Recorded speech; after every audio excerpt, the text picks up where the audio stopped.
সম্প্রতি সামাজিক মাধ্যমে ভাইরাল হওয়া একটি ভিডিওতে দেখা গেছে একজন তরুণী এক যুবককে জুতা দিয়ে আঘাত করছেন আর যুবকটি চুপচাপ দাঁড়িয়ে তা হজম করছেন। তরুণীর অভিযোগ, ওই যুবক তার ব্যক্তিগত ছবি অনলাইনে শেয়ার করে তার মানহানি করেছেন। অন্যদিকে যুবকটি দাবি করেছেন এটি তার ভাইয়ের অসম্পূর্ণ হত্যা মামলার সঙ্গে যুক্ত একটি সাজানো হয়রানির অভিযোগ।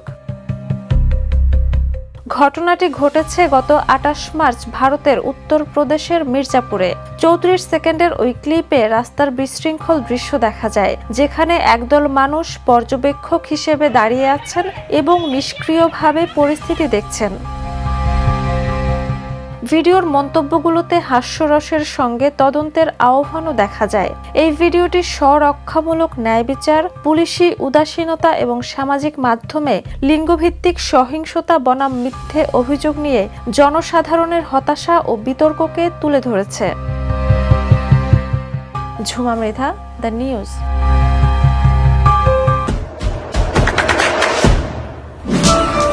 দেশে দেশে সবার সাথে, দ্য নিউজ।